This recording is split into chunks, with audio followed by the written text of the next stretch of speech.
That's fine. Okay, round. Hello, everybody. Welcome to another incredible and awesome YGP event. We have tonight with us the legendary Gabi.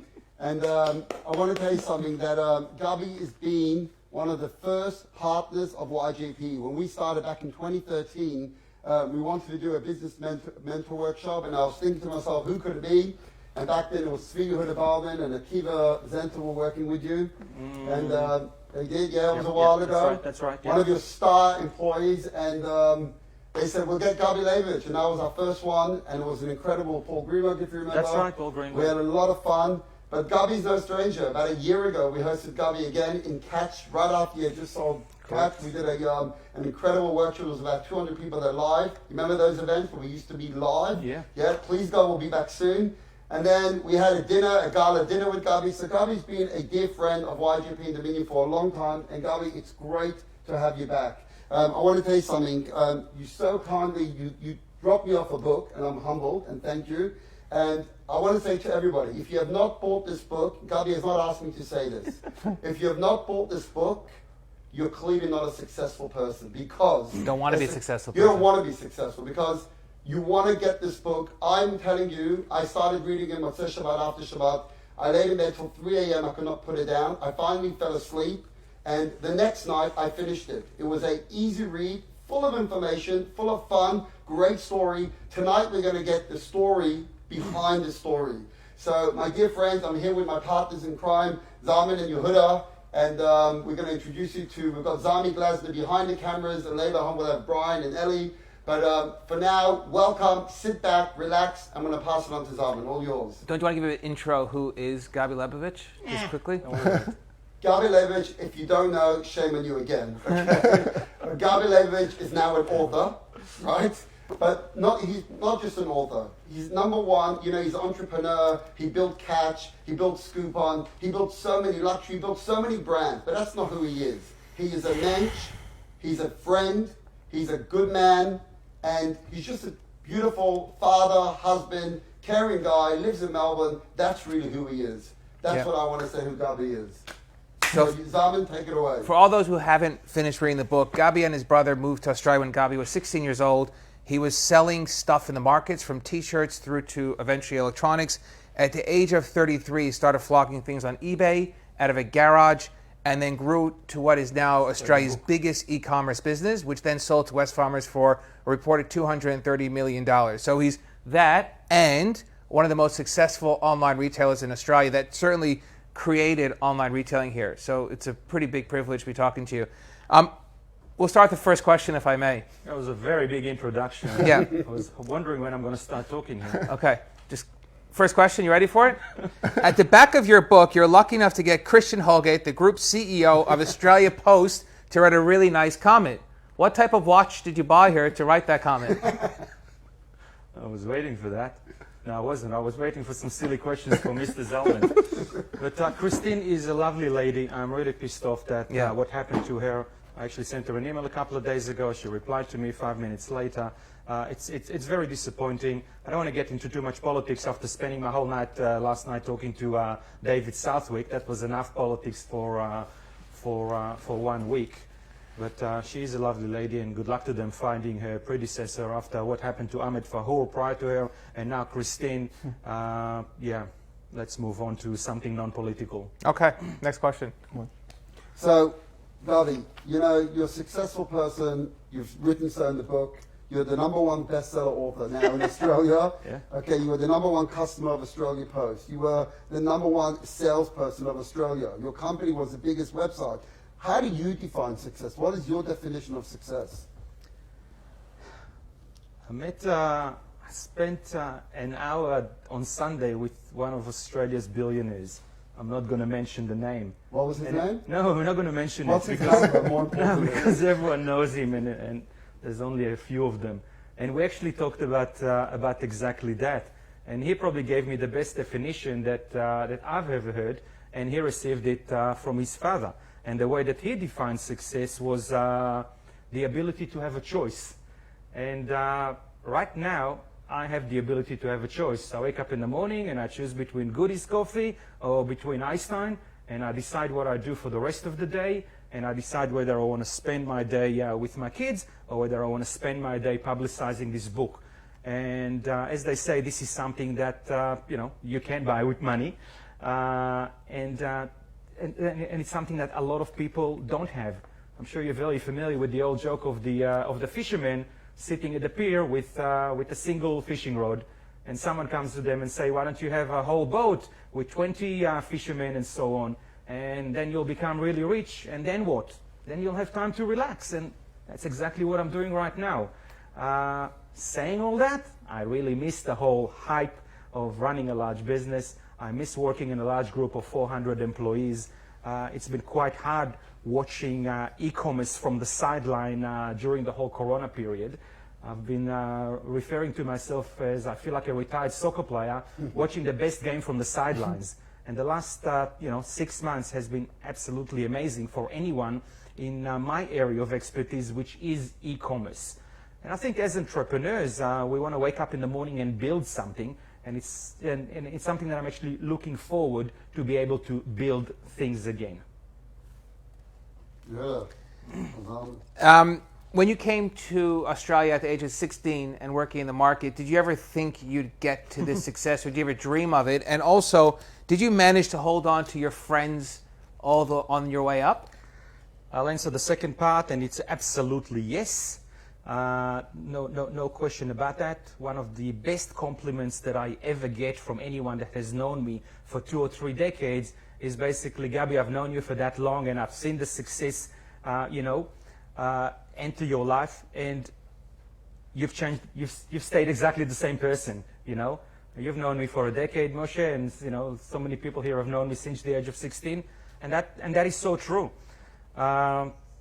Sometimes with success, people look at you differently, but inside, I'm still that 16-year-old kid. I know I lost a bit of hair along the way, but I still feel the same, and I still feel like the accidental entrepreneur that got into this area by error. You talked about the market, and yes, at the age of 16, as soon as we arrived, I came into year 11, by the way, without any English, and my family was going every Sunday to Croydon Market, and as soon as I turned 18, I bought my first Holden Gemini, and I took my brother as my assistant. He was 12 years old, and we went to the market at Wanturna. It's called the Treasure Market, and we were selling wind cheaters, t-shirts, tracksuit pants, and so on. And this was my early days that was my education into retail. I was standing there on chairs and screaming, "Wind cheaters are $4, and my brother was putting them into bags, and that's how it started. We went to the school of retail. It was interesting to read in the book one of the stories, and one of the successes was the Eat Now business. And with YJP, one of our tenants obviously is the J is for Jew, our Jewish identity. And reading that story, it was really eye-opening. There was almost mina shamayim that idea all came about from not really wanting to eat pork. Can you tell us about that story? Yeah, the story does start like that my brother got the idea by calling a pizza shop and basically told Gino's not to send pork on a pizza, and Gino, of course, sent ham on a pizza, because to him, ham and pork are two different things, but to us, it's very different. And as they say, from problems come opportunities, and my brother spotted that opportunity, and the business has evolved from that. You mentioned about the success of Eat Now, and when we talk about that, we mentioned that before we arrived at the success of Eat Now, we had to kiss quite a lot of frogs, and we had to try and open quite a lot of businesses. Some succeeded, some failed, and some never saw the light of day. But that one was certainly the one that we will forever remember, because within a 3-year period, we built a tremendous business, merged it with Menulog, and sold it for close to $1 billion. I still pinch myself every day, and when I walk past restaurants all around Melbourne, and I see that Menulog blue sticker, still gives me It was pretty public in the book, and you do give a lot of facts and figures, but it was sort of burning cash, and then it merged. And that's right. So you're in a meeting there, and someone offers you almost close to $1 billion for a business that wasn't necessarily going as well as some of your other. We had a big growth, but on profitability wasn't necessarily there. What do you think when you get an offer like that? No, it wasn't like that, of course, because that offer came at the end of the rainbow, of course, and there's a funny story there. How about I tell you that story, because it's more interesting than anything else. So the deal was done by Goldman Sachs, the bankers, and it was done by the team at Menulog because they owned 70% of the business and we owned 30% of the business. And we gave them the go-ahead to go and sell the business if they get an offer above $200 million. And one day we get a call asking us to arrive at the Goldman Sachs offices at Melbourne at 9 a.m. in the morning. We arrive there, there's about 40 bankers and us and lots of investors, etc. And on the screen we can see another 40 or 50 sitting in Sydney at the health offices of Goldman Sachs. The CEO, Dan Katz, stands up and says, guys, congratulations, the business is sold. I want each one of you to take a piece of paper and write down what you think the price was. And this is not in the book, by the way. I wrote 455. I remember the number. The guesses were something between from 150 to 600. You can imagine what happened when he mentioned 855. It was life-changing for so many people in the room. You know, the BRW was reporting it as the best exit ever. It was sold at a valuation at a multiple of 371 times EBITDA. That's more than Adore Beauty got 2 weeks ago. It was a phenomenal story. So while we're on that story, one last question about it. Practically, at that point, you mentioned before you're reinvesting in the business. You didn't really have much cash, but you get in your bank account. You know, you get your first big payout. Yeah. Now your bank account is pretty significant. Yeah. What's the first thing you buy? Okay, that's a different question. I thought you were taking me somewhere else. Oh. So sorry, Yuda, but you're really mixed up because your chronological story is all over the place. Tiger Global. Oh, sorry. Tiger Global. Yes. 80 million before. Right. So $80 million clears your bank account. What's the first thing you do? You give half of it to our friend Josh Frydenberg, and then the rest is being shared by You give half of it to by myself and my Give brother. half away. Who's your accountant? That's shit. That's how it goes. I did upgrade my house, and I moved from my tiny little house in McKinnon that was breaking apart, and I really wanted to come back into the hood, into Caulfield, and I got a really nice house at Ellington Street, South Caulfield, which was definitely a life-changing moment. There's no question about that. Gabi, I want to ask you something. You're sitting over here, and I say this with love. You got your shorts, you're comfortable. I've known you, as you say, close for 10 years. You're a humble man. I bumped into you at a UAE dinner a year or 2 years ago. You go, people are chatting with you, you're laughing, you're friendly. You told me you haven't had a PA, you've just been doing your own emails.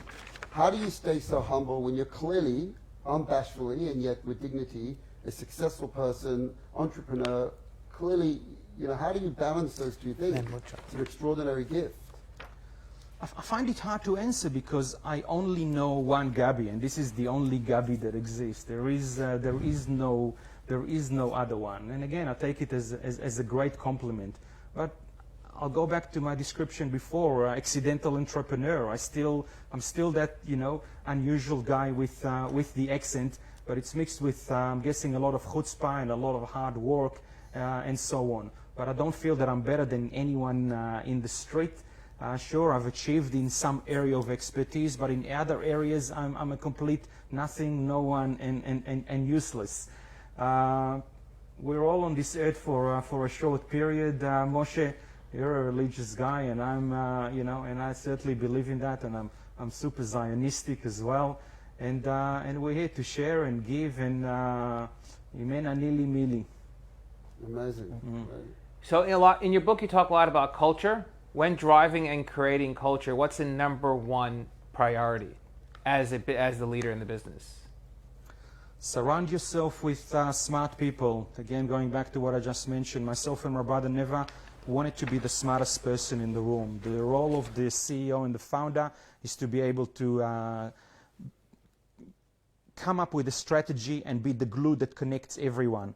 But if I'm smarter than my CFO in finance, or smarter than my CMO in marketing, or smarter than the logistics person in warehousing, then I've hired the wrong people, Zelman. It's about really surrounding yourself with people that are smarter than you in their area of expertise and then make sure that they want to come together, work towards a common aim, and put in 110% every single day. Easier said than done, but one thing that I'm super, super proud of, and we mention it a lot of time in the book, is that we've built a place of work that people enjoyed coming to work. No one wanted to leave work. We didn't have to spend a lot of money on HR and nonsense, because people wanted to work for the Catch Group, and it was a truly, truly happy place. You talk about recruitment came from word of mouth and from employees recruiting their friends. Yeah. So the culture just kept on catching on, and Catching on. Yeah, catching on. Yeah. So we talk in the book about the concept of entrepreneurs. And entrepreneurs are those leaders that are within your business. And I'm sure that, Zalman, you can think right now about the entrepreneurs within your organization right now. It doesn't take long, and I know that Eli knows who the entrepreneurs in his office are. And these are the people that really glue it all together, the people that everyone really enjoys working for, and these are the people that you don't want for them to depart your building. I saw on LinkedIn something really interesting this week by Australia's richest person, Anthony Pratt, and he said, what are the most important things that made us successful? He mentioned 4 things, but I only remember the top 2 because they are the most important to me as well. Make sure that you take care of your best suppliers, and make sure that you take care of your best employees. And that's what it's all about. And we mentioned in the book the line, don't screw your suppliers. It's about win-win-win. It's about making sure that they are here with you for a long run, making sure that they think that you're a match because you are a mensch, and they come back to do more business with you because they have a choice. They can sell the same goods to company A, B, C, or D, but for some reason during our period, they always chose Catch. When you started the business, you mentioned in the book how long the hours were long, how you worked and you came home. How did you find it managing work and family and having this constant flow as you were growing so rapidly? And the second part of that is, anyone of our audience who's looking to start a business now, what should they prepare for? Yeah. Look, to start with, I was working for my dad in a retail store until the age of 33. I was working on selling on eBay from my garage for a couple of years. And the whole Catch thing started in October 2006, and I was 36 at the time. I think that most of your audience today is younger than 36. What I'm trying to point is that it can happen at any age. One thing that really happened, and we were there at the right place at the right time, is people started selling online. This whole internet, eBay, e-commerce thing started. No one saw the opportunity, and we spotted some kind of an opportunity, and we went for it. In terms of, you asked me about hard work. I think that myself and my brother are the hardest people that we know. Even today, and trust me, we are working on our next business right now. We don't stop thinking about it. We don't stop working on it. We don't stop building relationships and so on. I've left Catch 12 months ago, and my wife is still telling me that she doesn't get to see me much because my mind, even though my body is at home, my mind is always somewhere else. And I don't know, this is what I received from God, Moshe. I can't change it. This is my DNA. But guess what? I actually love it. I enjoy it. It gives me a purpose in life. And one thing that I have discovered during the whole period of Corona is that I can't sit at home and do nothing, and I do need to come up with something else to keep me entertained. We just have a little bit of advantage right now, is that it doesn't have to be the most successful thing monetary-wise. It's amazing.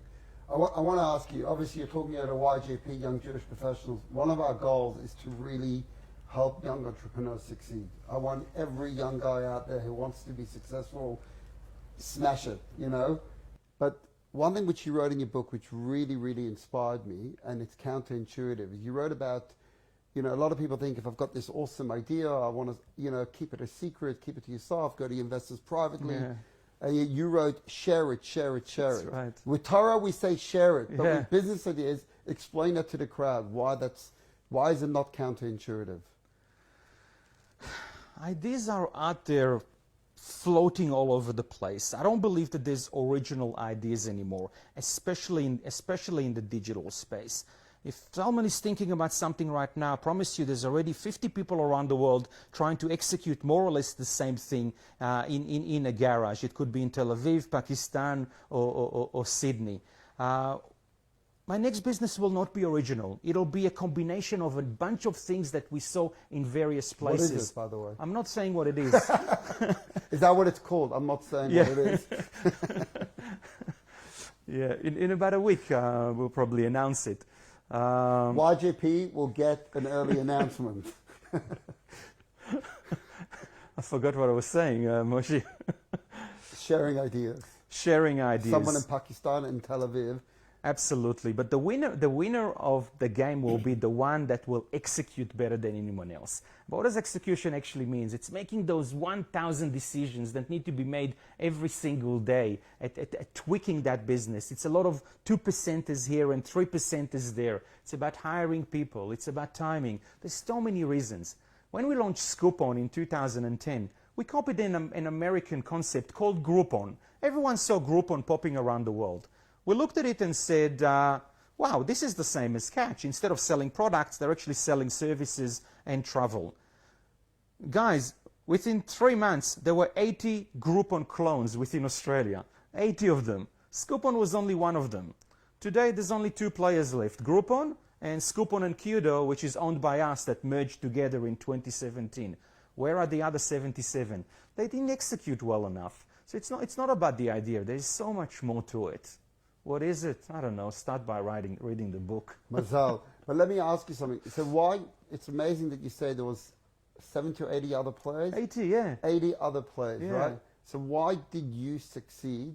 I know you believe in Mazal. I believe in Mazal. I know God. But what do you think you did that allowed you to succeed and the other 79 to fall by the wayside? Okay, without getting into too much detail, we had one major advantage at the time, is that we had a phenomenal database that we've built on Catch. Call it 1 million people roughly by April 2010. And that was something that most of the other AD did not have. The other thing that we had is we had 4 years of serious e-commerce expertise, how to market online and so on.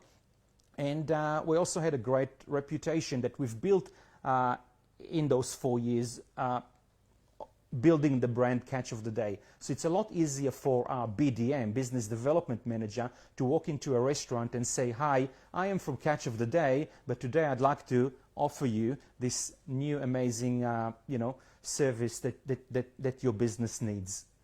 So without bullshitting, that was a major key point to our success, the ability to use what we've built and move it onto various other verticals.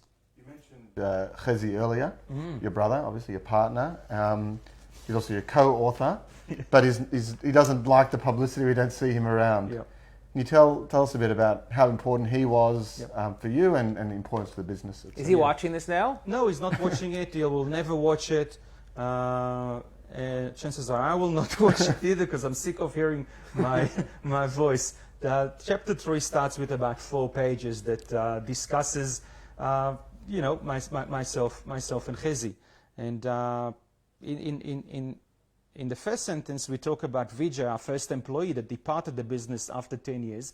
And these are the words that Vijay said. This business would not have succeeded with 2 Gabis or with 2 Chezis. It needed one of each.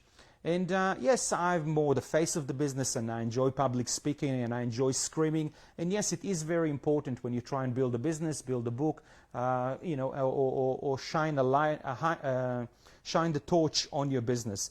But we are completely different, but I think the reason to our success is because we are completely different. So, I'd like to take some credit for some things, for example, culture, for example, logistics, for example, PR and branding, but Chezi is a lot more technical than me, and Chezi is a lot more analytical than me, etc. And I'm sitting here right now talking nonsense to you guys, but he is actually sitting at home right now building our next business. And so on. And when we talk in the book, we also say we've achieved so much. For example, we just touched on the Scoopon concept. So when we discovered the Scoopon concept, the title of that page is Great Idea by Midnight, Execute by Midday. And we decided that this is something that we need to do. And literally the next day, Chezi left the Catch office, moved into a whole different building, and started building Scoopon. But he could only build Scoopon because he knew that Gabi is there continuing to build Catch of the Day, which was the money machine that supported Scoopon. Of course, you can build a business on your own, but we think that it's a lot more fun, and you'll probably be a lot more successful doing it with one or two other people with complementary skills. What's the next industry you want to disrupt? And if you were 20 years younger, would it be the same industry? Firstly, I wish I was 20 years younger. So for all the young audience listening, go out there. One of the lessons in the book is go out there and travel when you're young. This is something that I did not do after school. I went straight to uni and straight to work and straight to marriage and straight to business. So if you're 19, 20, 21, take some time off and go traveling. What was your question, Zalman? What's the next industry you want to disrupt? And would that be the Okay. same industry if you were 20 years younger? Yeah. Okay, I won't say which industry it is, but my favorite is, of course, e-commerce or anything that touches e-commerce. We really love that area. But we are just exiting COVID right now, hopefully in Australia. It's still ripe all around the world. COVID has been an amazing period of disruption and chaos. And they say that during a disruptive period, a lot of opportunities present themselves. And as you can see in your space of real estate, or Ellie's of marketing, there's not much disruption in synagogues, even though even Moshe had to start doing his drashot over Zoom. A lot of opportunities present themselves, whether it's in health, in medicine, in education, and so on. So myself and my brother, I think that entrepreneurs love solving problems and love spotting those problems. And I can tell you that there's never been so many problems around. And I was quoted in the Financial Review this week saying that the next year will be the best time ever to launch a business, and for the investment community, it'll be the best time ever to invest in a business. So, as a matter of fact, we've got a few ideas that we are working on, and lots of other people are working on similar ideas all around the world, probably. Zalman, and you heard of buy-in? We also have ideas we want to sell to him. But the biggest thing, this is not a planned question, but the biggest thing stopping people from getting out and having a go is that they're scared. They're scared of failure. That's right. And they're scared of starting again and showing their friends that they couldn't do it. That's right. What do you say to them? Is it as scary as it feels? Look, taking risk is something that comes easy to some and not so easy to others. We've grown in the Jewish community where all the grandmothers tell us to study hard at school, go to uni, become doctors, lawyers, rabbi, and real estate agents, and some marketing people that work for Bupa as well. But, Ellie, you still at Bupa?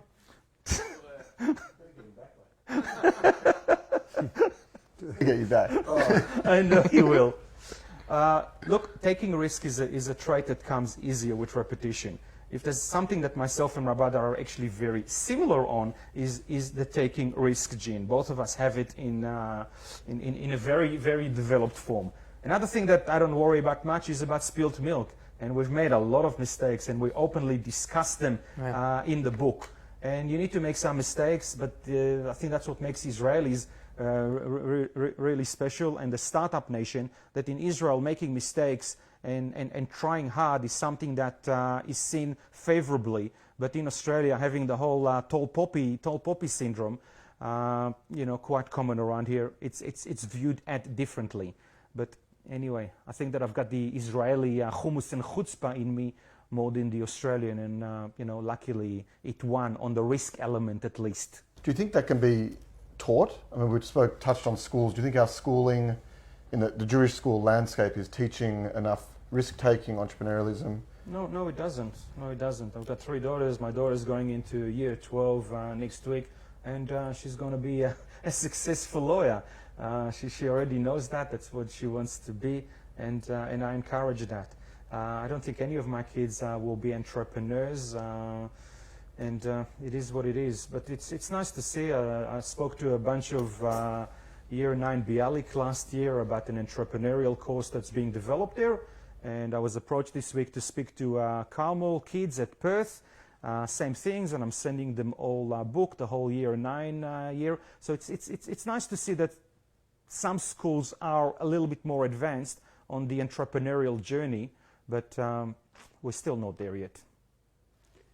I want to ask you something, and it's not a planned question, but it's something that I feel you clearly have an amazing relationship with your brother. And I read in your book, your brother was in Gold Coast, he was doing selling on eBay, you were in Melbourne selling on eBay, and then you realize you're stronger together than as individuals. And that's how you essentially started your joint business. I know you used to work initially together, were you ever afraid of getting into a fight with your brother? So starting a business with him and you fight, and also you write that you scream at each other sometimes, but it's a deep, deep love. How do you keep that beautiful relation when I'm sure you've had very frustrating, days in the office together, etc.? So A, were you afraid, and B, how do you keep that love? So we fight and argue every single day. We did it during the days of Catch, and we do it until today. We see the world from completely different angles. But one thing that we have developed over the last 15 years is mutual respect and understanding. And one thing that we have proven to each other over the years, that the argument comes from an intelligence point of view, and simply because we see it differently, but we both love the business, and the reason that we argue is because we think that there is a better solution. And when it comes to being an entrepreneur, it's about being innovative and coming up with different solutions, and it's about improvement, constant improvement. I talked about the 1,000 decisions that need to be made. And you'll get a lot more improvement when there's 2 smart people in the room, and way more improvement if you have 6 smart people in the room. And you need to listen to those 6 smart people. And they say that changing your mind is a sign of intelligence, and keep changing your mind. There's nothing wrong with that. So do you think you could employ family, or you could only be a partner with your family? It's one of the biggest questions I get asked. Yeah. In our case, it worked in the best way possible, because a lot of people don't know, but under myself and my brother, who are the founders of this business, sit my 2 cousins, Guy and Kalman. They're both, yeshiva bochers. They're the same age as my brother, and they are the people that held the Catch DNA once we departed. Today, those 2 guys that started with us sweeping the floor, and they know that, are the 2 smartest e-commerce people in the country. So somehow between the 4 of us, we've created some magic formula that seems to be working. But of course it doesn't work in every family, and it probably doesn't work in most. In your book on page 200, you quote an email address for people to send you ideas. Yeah. For someone that wants to pitch you an idea like I do, what's the easiest way to do it, or the most effective way to pitch you an idea? Send me a message on LinkedIn. And it's not just me, it's anyone else out there. Are you on LinkedIn? Of course I'm LinkedIn. I'm joking. It's just because you're posting every 40 minutes. It's a joke. Are you on LinkedIn? Zalman, I didn't get the joke. Yeah, of course he's on LinkedIn. He is LinkedIn. He's Gabi LinkedIn Lebovich. Okay. Get it? Apologies, Ali. I was asleep there for a second. So you read all the messages that come in? Absolutely, I read all the messages. And do they need to be long and and thoughtful, or are they just like, this is my idea, do you want... Honestly, I prefer short and sweet. Don't give me a 400-word story. Just give me the 30-second story. Do you want the idea or what they want from you? Most likely the idea, what you've done so far, and the rest will continue via email conversation or a walk around Caulfield Park, or it may never continue. But today it's so easy. I can reach the head of Walmart via LinkedIn, and anyone else can reach me via LinkedIn. You can't ignore it. It comes straight into your mailbox. There is no easy way. You're going to be inundated now. You're like 250 messages. Yeah. Or else, in half an hour I'm going to be at Woolworths on Glenhuntly Road. I'll meet you at the end of aisle 5 next to the cheese. You've hired a lot of people over the journey. What do you prefer? Do you prefer good attitude or skills? Like, do you want someone very technically proficient but average, or someone? Look, attitude is obviously important, and we talk in the book about attitude, about hard work, and we talk about assholes even in the workplace, But obviously, once the business is already 10 years old, skill is super important. In the early days, I'd like to say that we hired the best people that we could afford. And the best we could afford in 2006 was a $60,000 salary. And for that, you get a junior with high attitude that is most likely a jack of all trades. In 2016, we've reshuffled all of our management, but by 2016, the business was already super profitable, and then you can truly hire the best, smartest people in the country. Most likely, they will be 40 years old already. They would have worked for 20 years at JB Hi-Fi, Bupa, or other great places. And it's amazing what you can suddenly do with someone that has experience, that can actually come into your business and teach you skills and lessons that you don't know yourself. Somehow you can't beat experience and knowledge. Yeah. Let me ask you again. I want to take you in a different place. You said before, which I love. Just remember, I got to go to Woolworths. My daughter's waiting. Right. It doesn't. It's open 24 hours. What you're asking. Remember that's. And also, why aren't you booking online? Why are you even going into a retail store? This is the extras. The extras. She really wanted baking, to do some baking. Good on you. You're a good father. Yeah. Maybe, but I want to ask you. You said you're a passionate Zionist. Yeah. So, what is your relationship today with Israel? How do you feel about the peace that was just achieved in Israel? Yeah. Do you see yourself moving back to Israel? Do you see yourself translating your book into Ivrit? Maybe going on a speaking tour over there? We could do it over Zoom. But It's a lot of questions. I'm super Zionistic. I love Israel. I follow politics. I follow the soccer on a daily basis. I watch the movies. I love the people, attitude, food, and everything about Israel. My daughter is in year 11, and she's clearly stating that in 12 months she is going to do the army. Mom is saying at the moment that if you are living in Israel, then I'm coming to Israel because I don't want to live in a different country to you. So there is a good chance that something will happen within 12 months. Time will tell. We're going to do an exclusive on YJP. good. I like it. You heard it. You heard it first. And kol hakavod to your daughter for wanting to go to the army. Yeah. By the way, I did not do the army. It's something that I feel that I missed out on. I think I could have been a better person had I done the army. But the truth is, when I was 18, I didn't really see the need. I was in a different state and mentally, and I didn't do it. And I wish that I did. And I feel that I owe something back to the state of Israel. Wow. Amazing. You talk about sales a lot in your book Yeah. and being a good salesman. That's what we are first and foremost.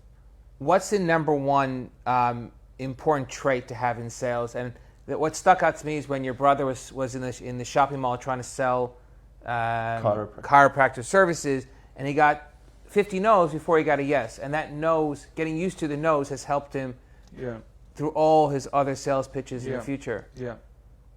That's not a question. I just want to show you I read the book. Really, that's all I'm trying to get at. I read bits and pieces of it enough to sit here intelligently. So a couple of things. I mean, in the book we talk about the concept of the third door. What's the third door? You come in through the front door and it's closed. You try and go through the back door and it's closed. And then you got to find a different way of coming in. So it's the window. It's about kicking the door or whatever else, or reaching the CEO via LinkedIn, which seems to be working for me, every single day. Try it out. You asked what's the most important thing for a buyer, and by the way, I consider myself a buyer first and foremost. I was the guy driving in the van in the streets of Murabin, building relationships, etc. So the answer is actually building relationships. And if I have some sort of a skill in life, I think that this is it, And I like building relationships, and we've known each other for a short time, and I feel like I'm a close friend of all of you, and I hope that you feel the same. And it's something that I think some people have it and other people don't. But it is about building a relationship, because people like to do business with people that they like. Yeah. And they don't like doing business with idiots, And if you do like the person, that relationship will continue for decades. And I think that's what we've really done through Catch. And I'm really happy to say that all of our buyers have inherited that kind of an attitude and have taken it to different levels. You talk a lot about finding a common ground right away and just talking about that and exploiting that, and then the business follows through. Right. Again, I read that page. It's a great page, and I really like that analogy. And when I talk about soccer myself, I say that I love talking about soccer, and I love finding a common denominator between myself and you. So when human beings, they want to be treated like human beings, not absolutely, like a dollar sign. But I think that having that skill, and you are a master salesperson. I was describing you to my wife as the Gary Peer of commercial real estate, and you can't get a better description than that.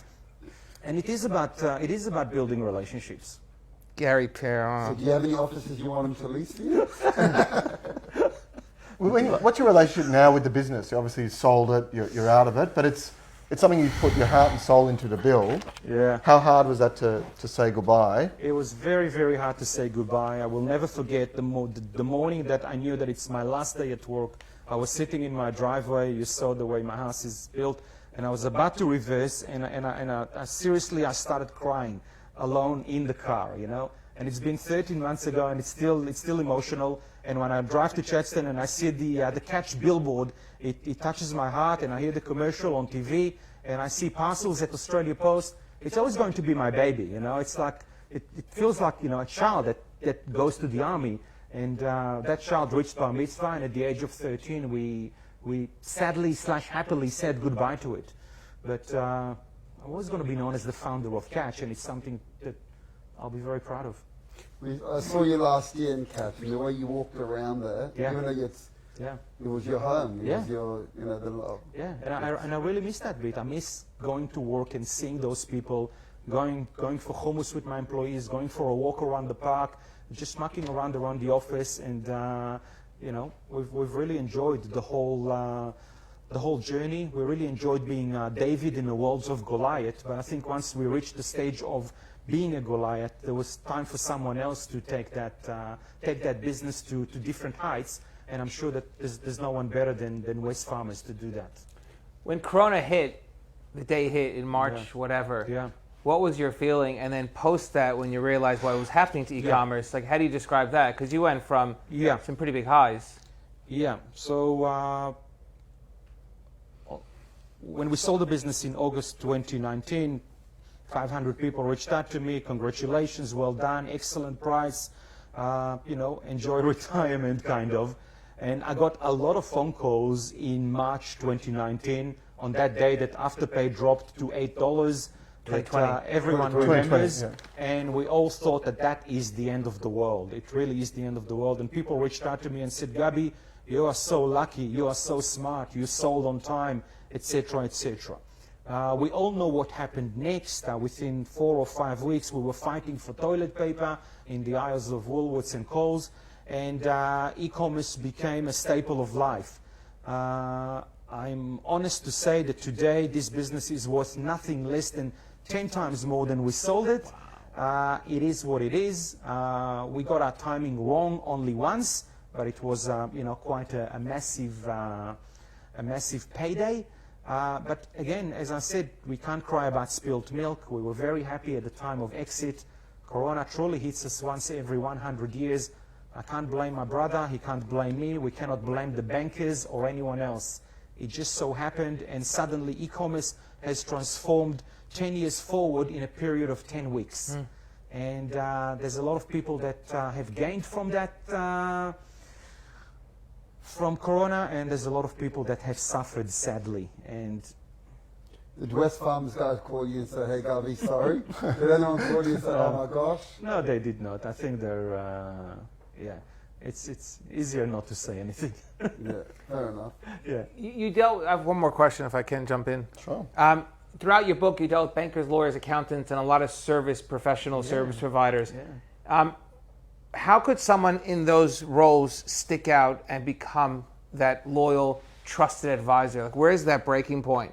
Coming from just a vanilla lawyer to someone that you actually call for advice, or the accountant that you wouldn't do anything without? Look, You I talk think about here- your accountant I think talked here you it out of comes to Afterpay. something else. I mean, you got to be a great accountant, great lawyer that nearly know your thing. But I think this is no different to the building relationship of a buyer, you know, or any other expertise. If you don't like your gardener and they don't know how to communicate, you're probably going to find a different gardener. And it's no different with lawyer or accountant or any form of service provider, unless you're in the space of a winner takes all and there's no competition. But if there is competition, we always will try to find someone that can serve us better. But it's about finding someone that you feel very, very comfortable with. And my wife is very, very comfortable with my accountant. He's become my best friend, you know, and it does mean so much. And that means we are going. Guy Bryan, Yeah, mentioned in his and that book. means we are going together forever. You know, we're not going to. You don't change something like that halfway. But your service providers are also worth their weight in gold. There's no question about that. Yeah. No. Go on. Let me ask you, you talk about in your book about Rosh Katan, Rosh Gadol, which Yeah. for the benefit of everyone is, Rosh Gadol is someone who's got an open mind, and Rosh Katan is a narrow-minded guy. Yeah.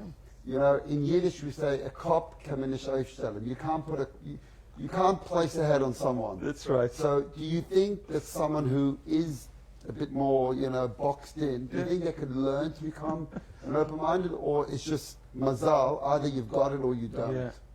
Look, I don't think that open-minded is the best way to describe Rosh Gadol, Rosh Katan. Rosh Katan is someone that comes to work every day, sits in front of the computer, does exactly what they need to do. They don't really look sideways to see what else can they do, how can they improve, build relationships, and so on.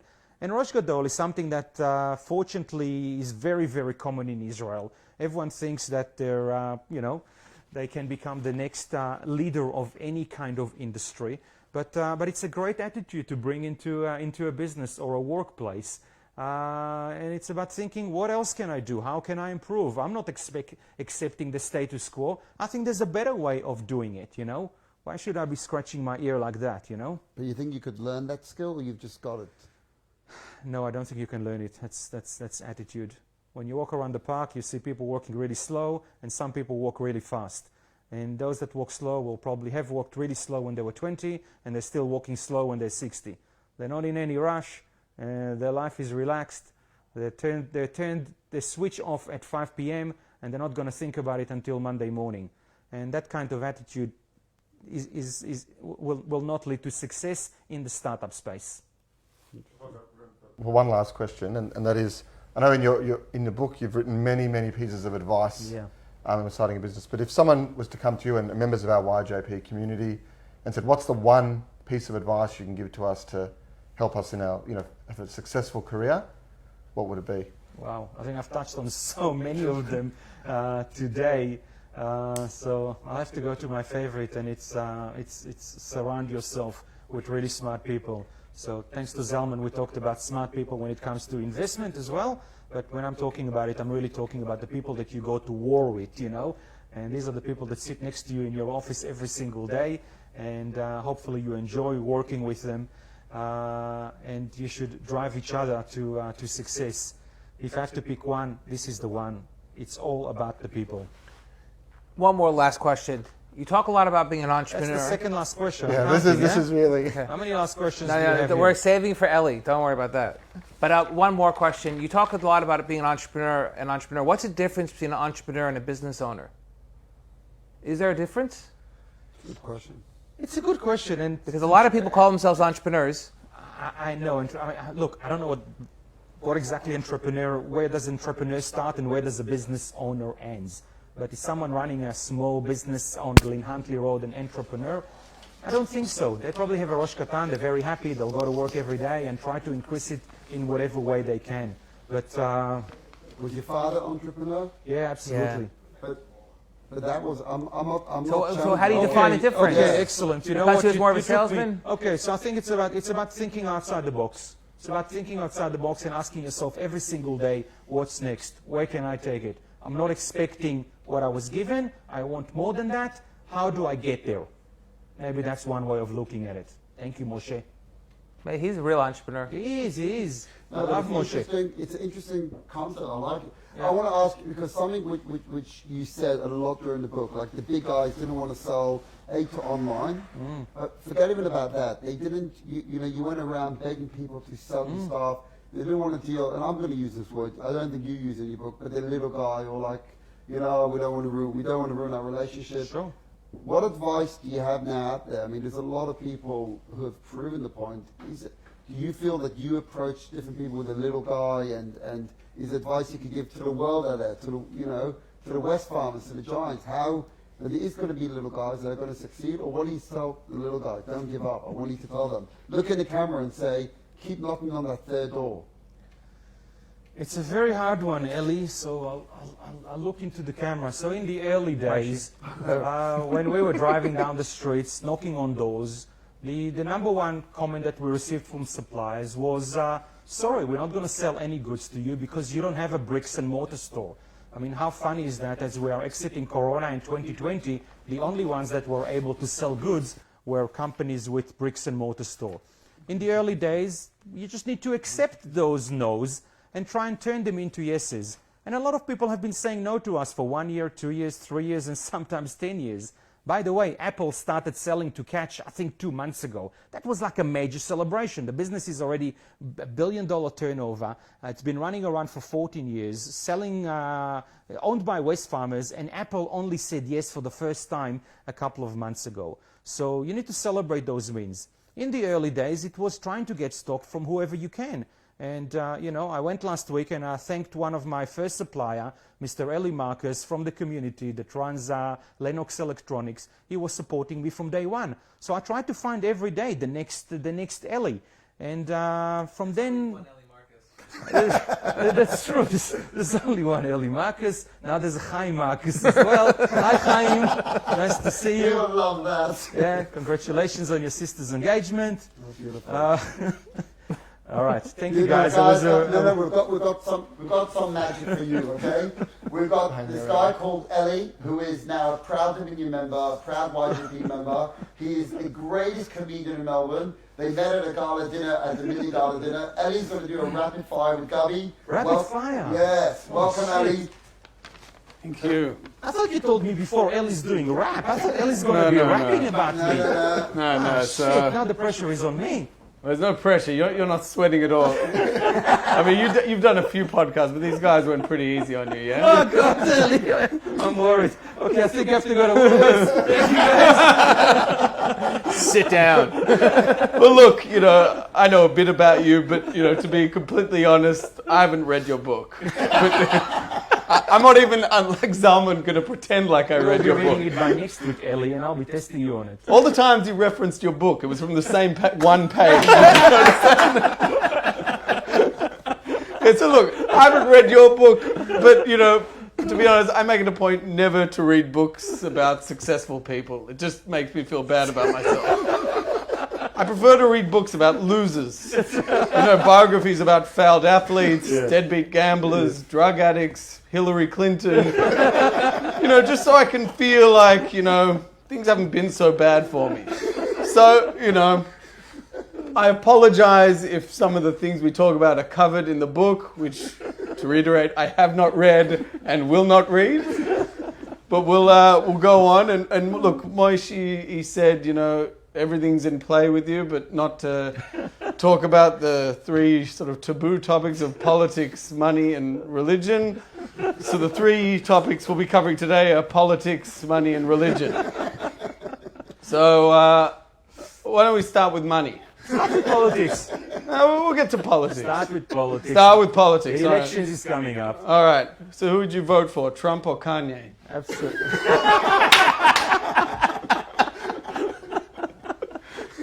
I'm an absolute Trump supporter, and I have been since the previous election. Your Kanye's coming for you. Yeah. He's more active on Twitter than you are on LinkedIn. They both are. All right, in 2 words, what do you think of Dan Andrews? Dan Andrews. That's Two not words. the 2 words. Not good. Okay. All right. Do you think the old money establishment respects you and Chezi, or do you think they still view you as a couple of immigrants selling stereos out of their boot? Successful schmucks. All right, that's politics. Well done. Money. Again, this is just to make me feel good again. What's the worst thing about being wealthy?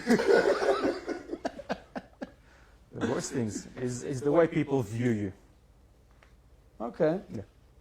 All right. Yeah.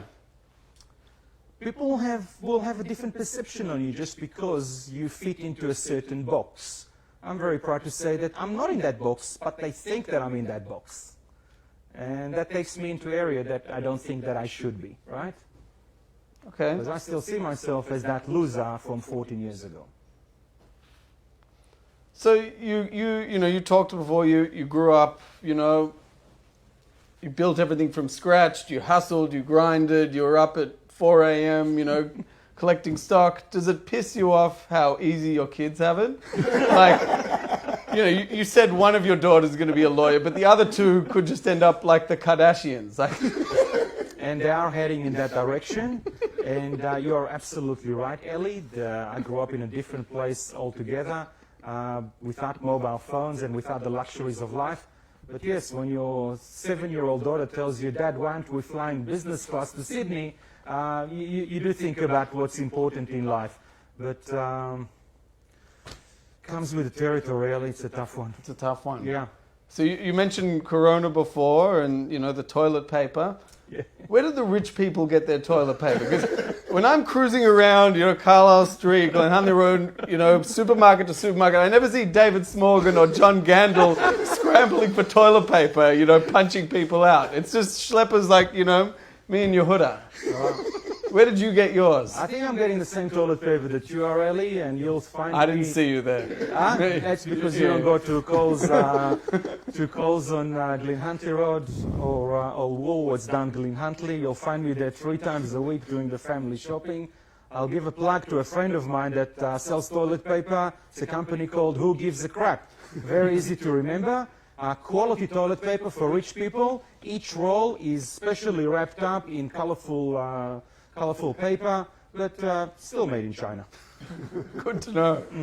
Who gives a crap? Who gives a crap? All right, well, let's say after this, you invest with Zalman and Yehuda, and as things go with Zalman and Yehuda, you lose everything. Do you think you'd be able to build up another empire to the same scale or similar, or do you think your success was just a 1 in a million case of having the right ideas at the right time? Truthfully, I'm guessing we went to the school of entrepreneurship for the last 15 years, and I believe that it will be a lot easier to replicate it today. Of course, we come from a different base, and most of the doors will open immediately, unlike the doors 14 years ago. But thank you for the advice. I'll definitely keep Yuda and Zalman's door very close.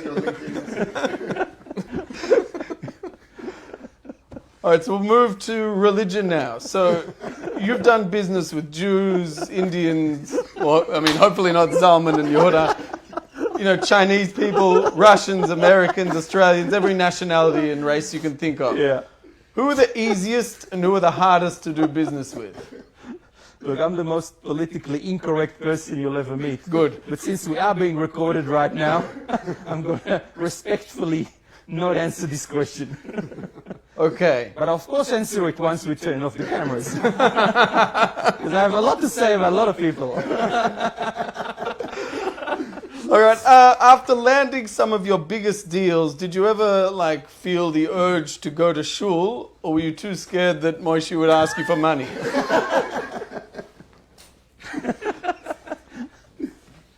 No, did you feel like I should pray to Hashem or something? Absolutely. I am definitely a believer. Love going to shul. I'm close with Moshe, and I'm close with Ellie, with Moti, and definitely respect them. By the way, Moshe and Moti and Moshe are doing a tremendous job. They come from a whole different school of rabbis, the Rosh Gadol rabbis. How can I do more for the community? How can we grow this? And definitely look at the whole win-win-win situation. And somehow I am attracted to that kind of rabbinical teaching as well. I don't think I'll be, I'll fit along with that, boring South Africans, for example. That might answer my previous question. Yeah. By the way, my wife is South African, so. Some of my best friends are South African. Yeah, exactly. Okay, final question.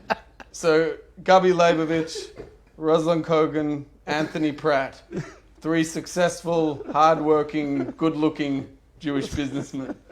Who wins in a fight and why? Who wins in a fight? They're walking to a bar together. I don't know. I'm guessing Kogan. You think so? Yeah. You go out first.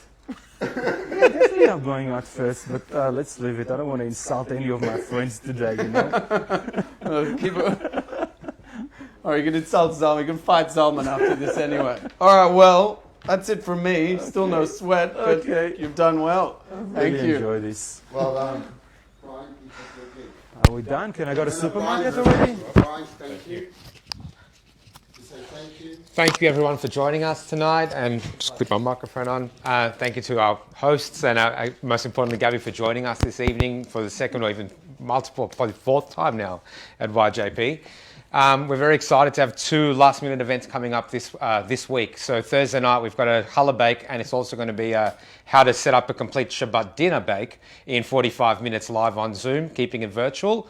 And then Friday, extremely excited about the fact that we're back in real life at Shiloh for a very intimate, COVID-safe DHHS regulation, strictly following DHHS regulations, dinner party.